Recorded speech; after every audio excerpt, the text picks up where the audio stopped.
Car Kadosh V'Nichbad, dans ce deuxième chapitre du Sefer Hamada dans Ilchot Teshuvah, eh bien, nous allons aborder la question fondamentale de comment et en quoi consiste le fameux repentir, la Teshuvah. Après avoir établi dans le premier chapitre la nécessité de la Teshuvah pour obtenir l'expiation, c'est-à-dire le pardon divin, le Rambam s'intéresse à la nature exacte de celle-ci. Plus précisément, il va définir l'abandon de la faute et ses différentes manifestations. Il exposera aussi la particularité de la période entre Rosh Hashanah et Kippour, propice à la Teshuvah. Les derniers paragraphes de ce chapitre seront consacrés au cas de l'offense commise envers autrui. Tout d'abord, en ce deuxième pérec, ce deuxième chapitre, halakha numéro 1, quelle est donc cette définition du repentir? Qu'est-ce qu'un repentir parfait? Demande Maïmonide. Eh bien, c'est lorsque l'occasion de répéter la faute commise par le passé se présente à nouveau et que le Baal Teshuvah, le repentant, alors qu'il est en mesure de commettre la faute de nouveau, s'abstient de fauter en raison de sa repentance et non par crainte des hommes, ni même en raison d'un affaiblissement de sa force physique. Comment cela? Voici qu'il avait eu des rapports interdits avec une femme. Un certain temps après, il s'est retrouvé seul avec elle, alors qu'il éprouvait la même attirance pour elle, qu'il possédait toujours la même vigueur physique, et se trouvait dans la cité même où il avait fauté. Mais il s'en est abstenu et n'a pas transgressé. Eh bien ça, c'est un véritable repentant, dit le Rambam. C'est ce qu'a dit le roi Salomon, Shlomo Amelech. Souviens-toi de ton Créateur au jour de ta jeunesse, avant qu'arrivent les mauvais jours et que surviennent les années où tu diras « je n'y trouve pas de désir ». Et s'il ne se repent qu'à un âge avancé, alors qu'il n'est plus capable de faire ce qu'il faisait, bien que le mérite de son repentir ne soit pas optimal, eh bien, il lui sert néanmoins et il sera malgré tout considéré comme un repentant. Et même s'il a commis des transgressions toute sa vie durant, et s'est repenti sincèrement le jour de sa mort, mourant ainsi en situation de repentir, comme il est dit, avant que ne s'obscurcissent le soleil et la lumière, la lune et les étoiles, et que les nuages remontent aussitôt après la pluie, ce qui fait référence au jour de la mort. On en conclut que s'il s'est souvenu de son Créateur et s'est repenti avant de mourir, le pardon lui est accordé. À présent, nous aborderons notre deuxième halakha du deuxième chapitre. Qu'est-ce que le repentir? Cela consiste pour le pécheur à abandonner sa faute, à l'extirper de sa pensée et à se résoudre en son cœur à ne jamais récidiver. Ainsi qu'il est dit que le méchant abandonne sa voie, l'homme inique ses pensées et qu'il revienne vers Dieu.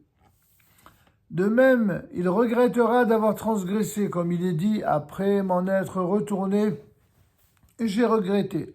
Après avoir pris conscience, je me suis frappé la cuisse. C'est en signe de douleur, évidemment, que le verset s'exprime et qu'il montre que le repentant doit éprouver de véritables remords du fait de ses agissements passés. Celui qui n'a aucun remords ni aucune conscience ne peut pas faire teshuvah.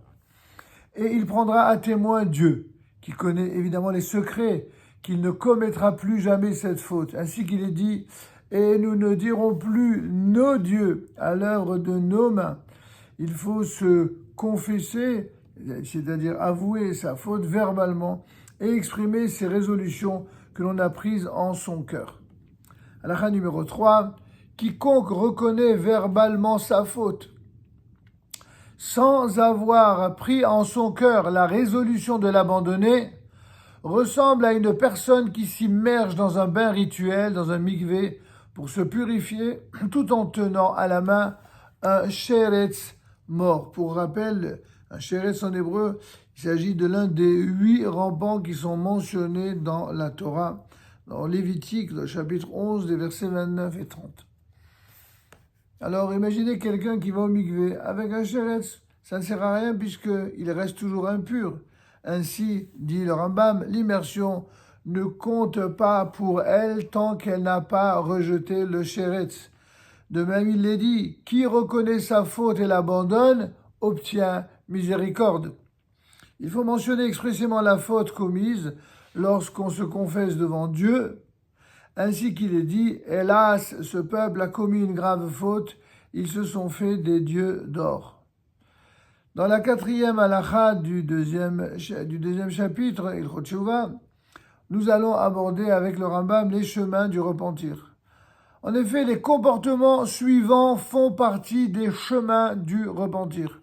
Que le repentant ne cesse d'implorer Dieu avec des pleurs et des supplications, l'implorer de pardonner ses fautes, qu'il distribue la charité, l'acte de tzedaka, à la hauteur de ses moyens, qu'il s'éloigne considérablement de ce qui a été l'objet de sa faute, qu'il change son nom, pour ainsi dire. Je suis quelqu'un d'autre, je ne suis pas cet homme qui a commis ces méfaits, et qu'il amende toutes ses actions vers le bien et le droit chemin, qu'il s'exile de son lieu de résidence. L'exil fait expiation de la faute, car il conduit l'homme à l'abaissement, à la modestie et à l'humilité. 5e halakha, il est très louable pour le repentant de se confesser publiquement et de faire connaître aux autres ses méfaits.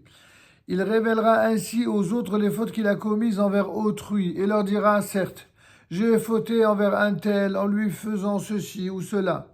Aujourd'hui, je me repens et je le regrette. Quiconque se montre orgueilleux et ne fait pas connaître aux autres ses fautes, préférant les dissimuler, eh bien, son repentir n'est pas complet. Ainsi qu'il est dit, celui qui dissimule ses péchés ne réussira pas.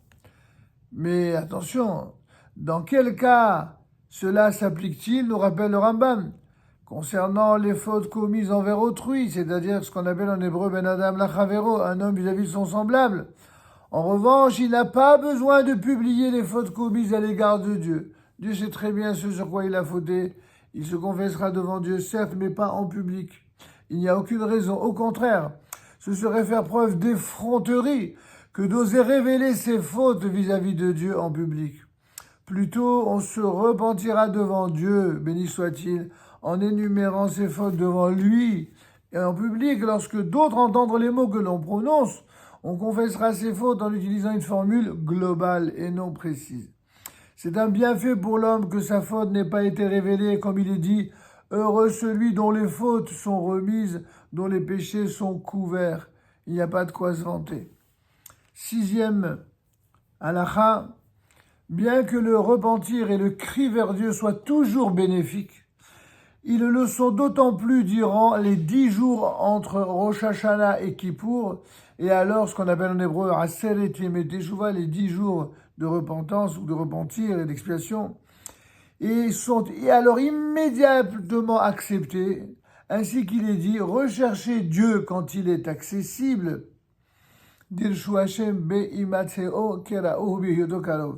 Recherchez Dieu quand il est accessible, appelez-le, invoquez-le quand il est proche. Dans quel cas a-t-on établi une différence entre les 10 jours de repentance et le reste de l'année concernant le repentir et la prière d'un particulier? En revanche, s'agissant de la collectivité, de toute la communauté ou de tout le peuple, à tout moment où la collectivité se repent et crie vers Dieu d'un cœur entier, elle est immédiatement exaucée. Ainsi qu'il est dit, quel grand peuple a des divinités aussi proches comme l'Éternel notre Dieu l'est de nous chaque fois que nous l'invoquons réellement et avec sincérité. 7e halakha, le jour de Kippour est un temps de repentir pour tous. pour l'individu comme pour la collectivité. C'est l'aboutissement de la période destinée pour Israël à la rémission et au pardon des fautes. C'est pourquoi tous les Juifs ont l'obligation de se repentir et de se confesser le jour de Kippour. Le devoir de vidouille, en hébreu, la confession, en français ça a des connotations chrétiennes, mais en hébreu le mot exact c'est le mot vidouille, reconnaître, avouer sa faute. L'aveu de sa faute, ce devoir d'aveu le jour de Kippour consiste à commencer à avouer ses fautes la veille avant de prendre le repas précédant le jeûne, de crainte que l'on s'étouffe même en mangeant et que l'on ne meure avant d'avoir reconnu ses fautes. Et bien que l'on se soit confessé avant d'avoir pris son repas, on se confesse de nouveau le soir de Kippour, lors de la prière de Harvit du soir, puis de nouveau à la prière du matin, puis à la prière de Moussaf, à la prière de Minha et à la prière de Nerila. C'est cela d'ailleurs les 5 prières de Yom Kippour qui ont servi de base de référence pour d'autres cultes, pour leurs 5 prières quotidiennes. À quel endroit de la prière dit-on les confessions, les vidouïm? Lors de la récitation de la prière individuelle, chacun dit les confessions après sa prière, c'est-à-dire à la fin de la Hamida, avant de reculer ces fameux 3 pas en arrière. Lors de la prière collective, l'officiant dit les confessions au milieu de sa prière à la 4e bénédiction. Enfin, 8e halakha, la formule de confession de vidouille adoptée par tout Israël est la suivante. Aval anachnu hatanu. En fait, nous avons tous fauté. C'est là l'essentiel de la confession.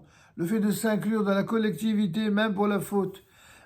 Les fautes que l'on a déjà confessées un jour de Kippour, on les confessera de nouveau lors du prochain jour de Kippour, même si l'on s'est maintenu dans le repentir et que l'on n'a pas trébuché de nouveau. Comme il est dit, car je reconnais mes fautes et mon péché est toujours devant moi. Pour la 9e halakha de ce 2e chapitre de Ilchot Teshuvah, nous allons aborder cette fois-ci, avec le Rambam, les fautes commises envers autrui.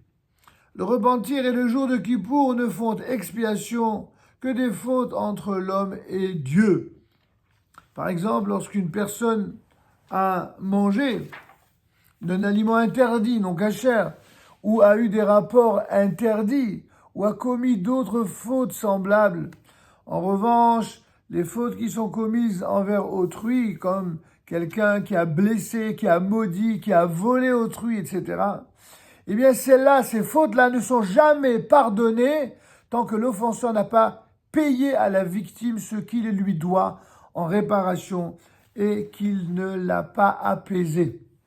Donc, il faut rétribuer, il faut payer, il faut s'amender et il faut apaiser par des paroles aussi.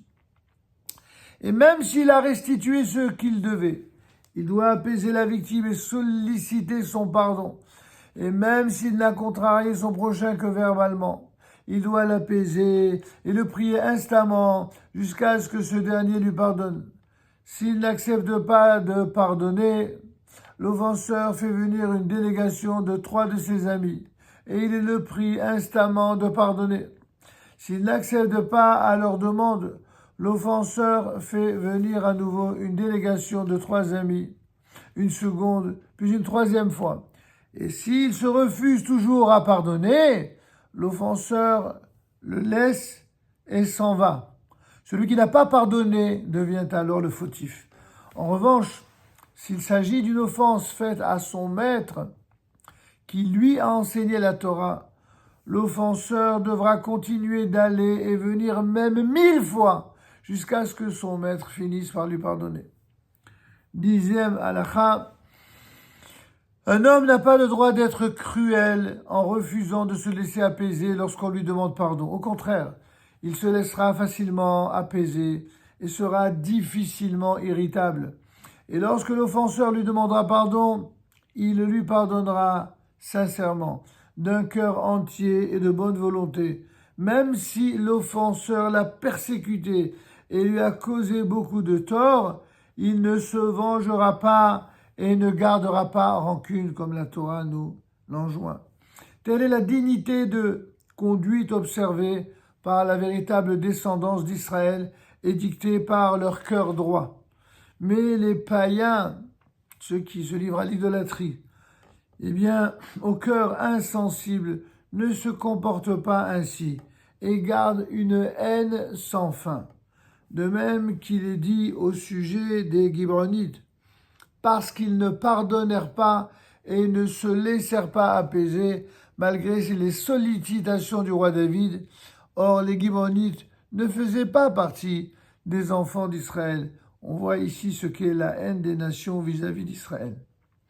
Pour terminer ce deuxième chapitre d'Ilchot Teshuvah, cette 11e halakha, celui qui a commis une faute envers autrui, si l'offensé est mort, avant qu'il ne lui ait demandé pardon, alors il fera venir 10 personnes auprès de sa tombe et déclarera devant eux: « J'ai fauté envers l'Éternel Dieu d'Israël et envers cette personne à qui j'ai fait ceci et cela. » Et il lui sera pardonné.